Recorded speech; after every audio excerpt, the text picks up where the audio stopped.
Sahana bhavatu, sahanau bhunaktu, sahaviryam karavavahai, tejasvinavadhitamastu ma vidvishavahai. Om Shanti, Shanti, Shanti. This Shanti mantra, you can hear it uttered in all educational institutions of the Ramakrishna Mission. To give a simple meaning of this mantra, it says, Saha Nau Avatu. The teacher and the taught, they are praying together. O God, O Brahman, please protect two of us properly. Sahanau Bhunaktu, from Bhuj Dhatu, means to enjoy the fruits of this knowledge. May both of us have it for ourselves properly. Saha Biryam Karavavhai. May this knowledge make us strong. Biryam. So knowledge should make us strong. For this, an effective flow of knowledge must be there between the teacher and the taught. So they request together in this mantra, Ma Vidvishavahai. May we not have vidvesha, that is ill feeling towards each other. With this sublime prayer, all assemblies in the mission are started. Effective life management. Life normally has many dimensions. It could have the physical one, the intellectual one, the spiritual one. Just to give you an example, for effective management of life, you also have got to take care of a medical aspect as well. There are many doctors among the assembled students, but naturally this is not the aspect that we are discussing here. For effective life management, what probably the focus of the discussion is that we should have a proper philosophy of life. Well, ex-students can come up and say, Swamiji, see, we have from our younger days heard about football matches between Mohun Bagan and East Bengal. A supporter, a strong supporter of Mohun Bagan, can he appreciate the merits of the East Bengal team? Similarly, you being monks, we all of us are monks. Can you appreciate the struggles that come up in the life of a person in the society who has to take care of his physical life, the social life, the political life, etc. In India, religion has not been confined to monks only. Our most popular scripture, the Bhagavad Gita, is actually a dialogue between Krishna and Arjuna. Sri Krishna and Arjuna both were from the warrior clan, Kshatriyas. Both were married. And hence the doctrine of selfless service that the Bhagavad Gita expounds is naturally not confined for the monks only. Well, like specialization, just as doctors who take care of one aspect of our body wouldn't do that for the other. An ENT doctor wouldn't cater to cancer patients. Similarly, when people devote their lives to the development of values, just as monks are supposed to do, probably have a deeper insight to what values are. You can say, well said. But how indeed can those values be relevant for us? During the Durga Puja, the scripture which is widely read is the Devi Mahatmya or the Chandi. One verse in the Chandi says, Itham yada yada badha danavotha bhavishyati tada tada avatiryaham karishamari samshayam. The simple meaning says, Itham yada yada badha. Whenever these kinds of obstacles, Danava Uttha, coming from demons. Demons do not only reside outside, they also reside within us. Our passions, our likes, our greed. Danava Uttha Bhavishyati. Whenever they arise, Uttha, rising. Tada tada avatirya aham. Then, immediately, in the footsteps, Karishami Ari Sanshaya. Ari is enemy. Sanshaya is distraction.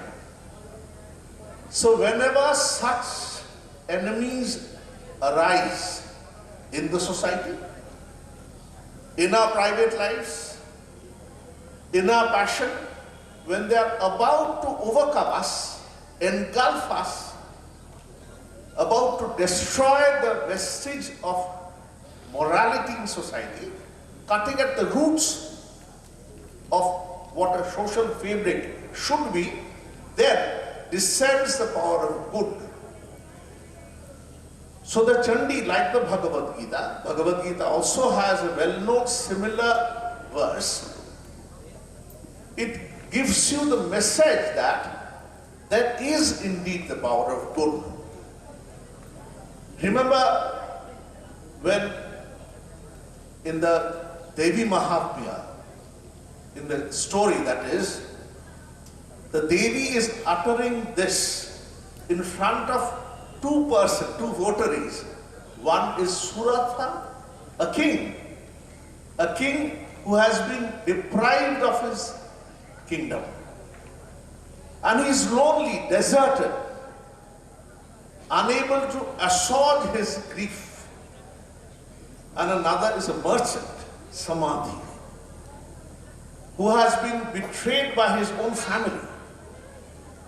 In fact, if you read the starting lines of the book, one can be surprised that they are so similar to our own lives. The Vaishya Samadhi, he says in the book, you see, my own family, my wife and my children, they have banished me from the home. But can you tell me, in spite of this, I go on thinking about them. How come that I cannot control my mind? Look to query. Probably it comes to all of us at some point of time. When we feel that we are deprived, we are not being properly judged as per the merit of our actions, such thoughts well up in our mind. We feel that we are rootless. There are no supports to hold back to. So this message tells you that whenever you are in deep trouble, a trouble of existence, rootless, carried away. In English, there's an expression, float sand and jet sand. A flowing current of river has many branches of trees, small logs of woods.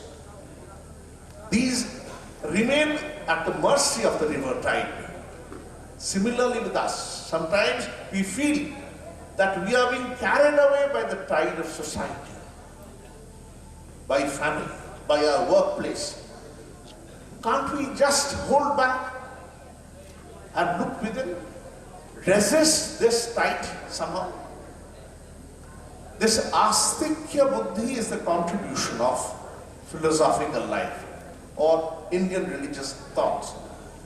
These are the thoughts that you are exposed to at Vidyapith. When you think about effective life management, these are the moorings where you should hold back to. Well, apparently these are wonderful mythological bits. Really, can we implement them in our own lives? That's the question, okay? So, in Bhagavad Gita, there is a wonderful tip about how to have good virtues. Management of our lives. Okay, that's the topic. It says, Abhyasena tu kaunteya vairagyena cha grihyate. We were discussing in the higher secondary section the meaning of this verse. It says, do you want to cultivate a good habit? For this you require, like the two blades of a Caesar, you require both the positive aspect and the negative one. You have to harp on the theme, say, that during these hours, you have got to take your walk in the morning to keep a robust health. Positive. Negative one, you must not oversleep. You must not have a more than fulsome diet. So like the two blades of a Caesar, a good habit to be cultivated has both the positive and the negative aspects. Now the point is, sometimes our devotees, our ex-students, they say, Maharaj, sabhi to samajhte hai. How do I practice? Korbo ta kemon kore? Shunte to bhalo lagche. Korte gele to pere utchi na, bar bar hochot খেয়ে যাচ্ছি. উপায়টা কি? There is a story of two quarreling soldiers during the Second World War. The Second World War was a long drawn battle from 1939 to 1945. German soldiers in the war front, they were getting restless, away from home, away from their dear ones, with deprivations, lack of food, lack of proper accommodation. Sometimes they would get tremendously angry amongst themselves. Two soldiers, they would walk up to their senior and start complaining against each other. They want to register a complaint. The senior would advise them, Dekho, do one thing. Come tomorrow, okay? And then we'll register your complaint. Well said. Like two growling dogs, they go away in different paths. Next day, they come back and say, no, we do not want to make a complaint. We do not want to make a written statement. वो आपस में हो ही जाता है फिर. Postponement. Okay. So first step in controlling ourselves, our anger, our passions, is to postpone.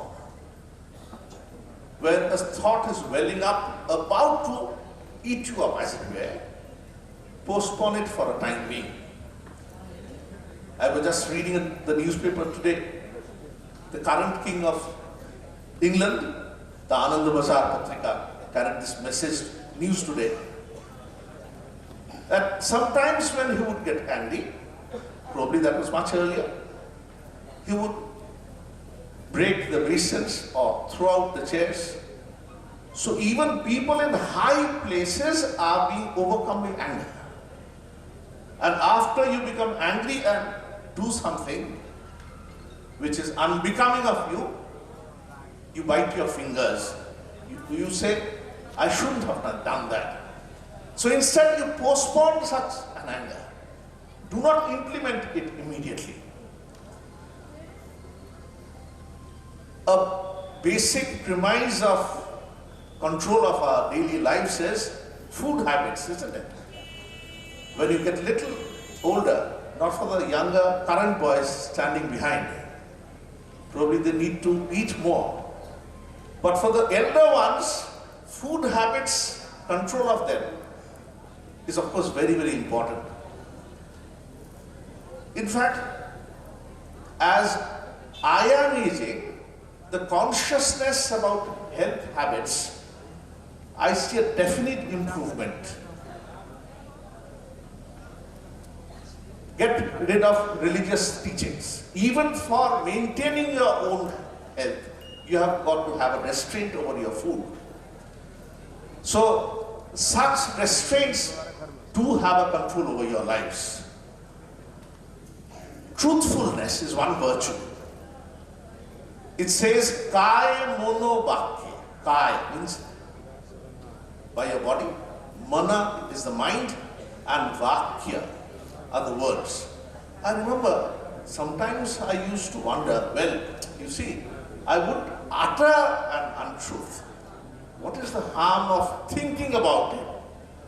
Suppose you see a person who has gone by the side of the stage, and after 5 minutes someone comes up and says, have you seen Avani? I just keep mum. I do not say I haven't seen him. I haven't told an untruth. But instead, by keeping mum, I give a signal that I haven't seen him. So this is a manasika untruth. What daily, day by day, uttering truthful word, what it does is, gradually, even the thought of a falsehood in the mind would gradually be prevented. Whenever a false thought comes in the mind, your mind would come up and say, why? Why are you thinking about false things? Because if you go on thinking about something which is false, one day it would be uttered as well. So words, thoughts and bodily actions, they are all connected together.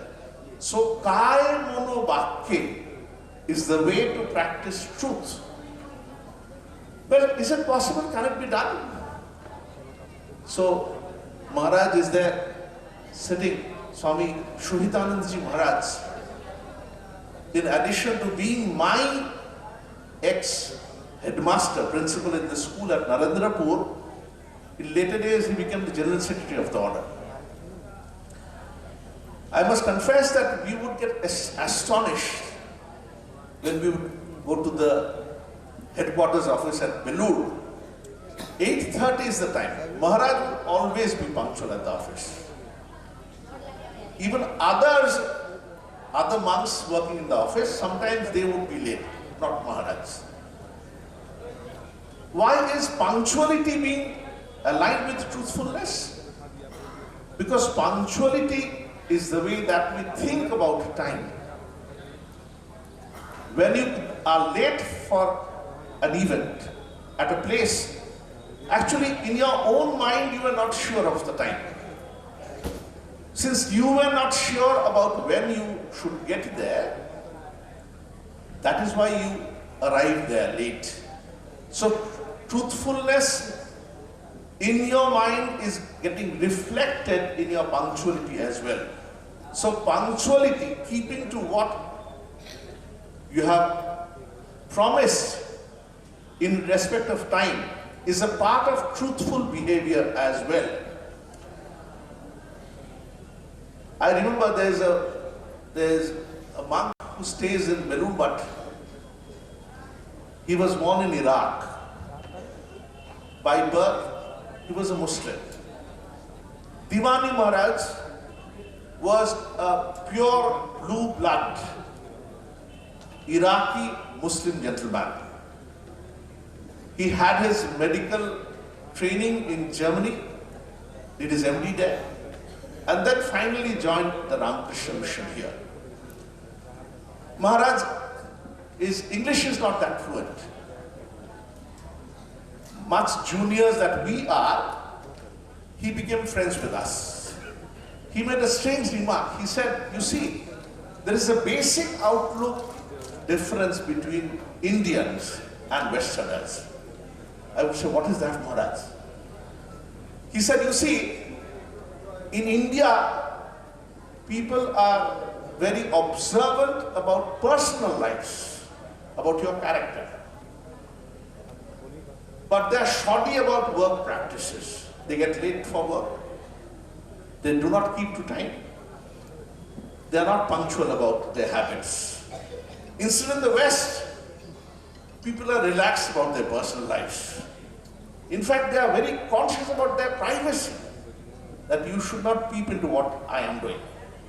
You have seen a taste of that during the World Cup, when captains of different European teams were keen on having a head, an armband. So in their personal lives, they wouldn't like any intrusion.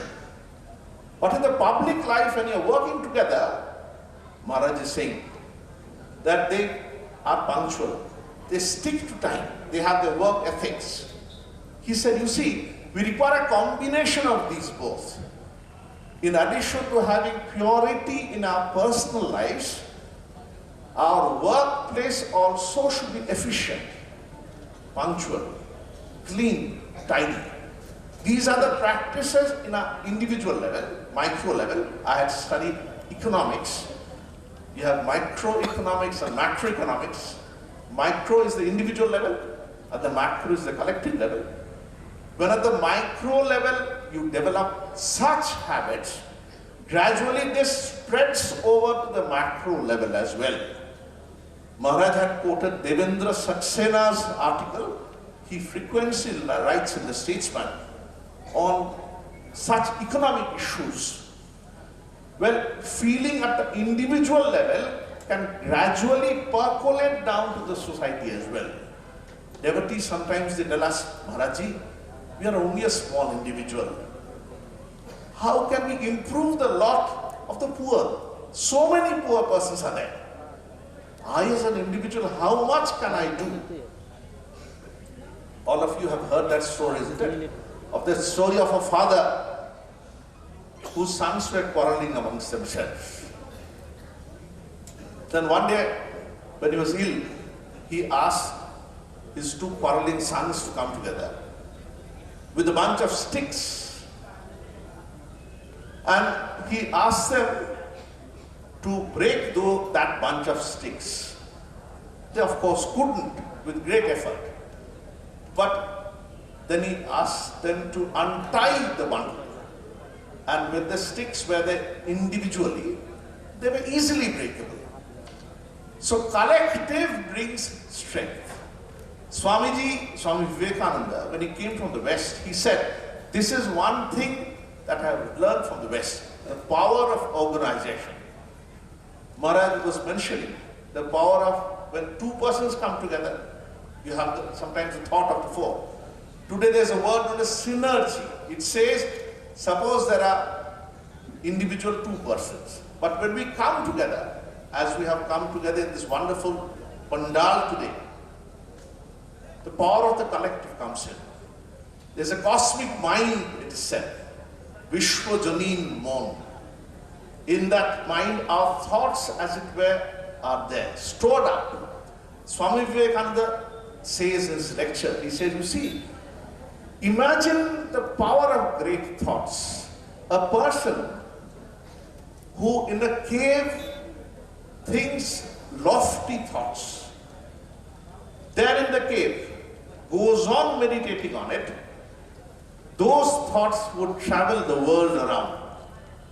until it gets a proper receptacle, a proper mind which absorbs those lofty, generous thoughts, and they would be implemented. Just see the life of Sri Ramakrishna. The Gospel of Sri Ramakrishna, বাংলাতে রামকৃষ্ণ কথামৃত, এই কথামৃত বইটার উপর আমাদের বহু আশ্রমে class হয়, including Malda. Whenever we would discuss this book, I would be amazed with one thing, Sri Ramakrishna, like a flowing tide of river, discusses religious books, religious topics, philosophies. But there are no books with him, no scraps of paper, no Bhagavad Gita, no Chandi. He has absorbed all these teachings within him. He hasn't memorized them. He has practiced them. So these values of life, when you absorb them in your own lives, you can have effective life management. In fact, sometimes we say that, I cannot lecture on the platform. Many of us, we say this, isn't it? But actually, all of us become unconscious teachers. When you are parents, when you are a teacher, or even a senior boy at Vidyapith, he also is a role model for the juniors. Suppose boys of class 10 come together and enjoy a football match, or are despondent on losing a match, that despondency percolates down to the juniors as well. They are also, in a sense, a guru, a role model for their juniors. Every one of us are being consciously or unconsciously being imitated by others. So effective life management is a collective enterprise, is a collective endeavor. It cannot come in a vacuum. The beauty of Swami Vivekananda was that he was able to fashion together an order, the Ramakrishna order. In fact, it was a rare thing, because the very name of the Ramakrishna mission, mark the words, mission, it's not a Sanskrit or a Hindi or a Bengali word. It's an English word. The very concept was taken from the English language. So he indigenized this concept, bringing it within the purview of India. He understood that coming together of good minds, Maharaj was speaking of this, good minds can create great wonders. I'll give an anecdote from my personal life. I was then in my graduation days, in the 3rd year. We had a similar camp at Belur Vidya Mandir, where I would be working thereafter, much later, for more than 20 years. So in this camp, then a college student, we were there together, and different Swamis were assigned to us so that they could chit-chat with us, clear up our doubts. I remember Swami Shivamanandaji Maharaj, later he was the vice president of the order. He was there in one of the sessions, 5 or 6 of us coming together. Very freely we were conversing with him. And I remember some of us inching closer to him and saying, Maharaj, we are in the modern colleges and universities. Many of the students there, boys and girls, do not care anything about religious life. When we tell them about such values that we studied in the Ramakrishna mission, they do not understand them. They laugh at them. How do we have our convictions still stronger? How can we continue with these convictions? I still remember his advice. He said, yes, individually you can be weak. That is why you should come together. Like-minded people should come together, assemble together. In fact, this is also a reason why alumni associations have come up. I can vouchsafe that many of you, through the alumni association, have met each other after a long gap of time, just as we at Narendrapur have done. Many of you have been carried along the stream of life. After a long time, you have come together. And now you come back to your mother institution and start feeling again, yes, this institution has given me a lot. Probably I haven't recognized it so long. But when I come back after a gap of time, I understand it more. That is the reason why immediate ex-students often do not understand the value of an institution, of their institution or college where they had studied. When you look back after a gap of time, you understand what it has given you, how it has made you unique, how in spite of yourself you cannot indulge in wrongdoing. So, before I end up, I must recollect having participated frequently in staff cultural programs. Our Vidyapith staff, when I was a monastic member serving here, would sometimes have cultural staff programs. So what this did was, I sincerely feel that away from their academic course, someone is teaching physics, sometimes Bengali, someone Sanskrit, someone mathematics, they come together on a common platform. And besides, every one of us have more and more dimensions to our lives. I was hearing yesterday night a talk by one of you ex-students. He was telling the merit of being able to sing collectively. So collective singing, collective participation cultural programs fuses minds together, gives you strength, opens up newer dimensions.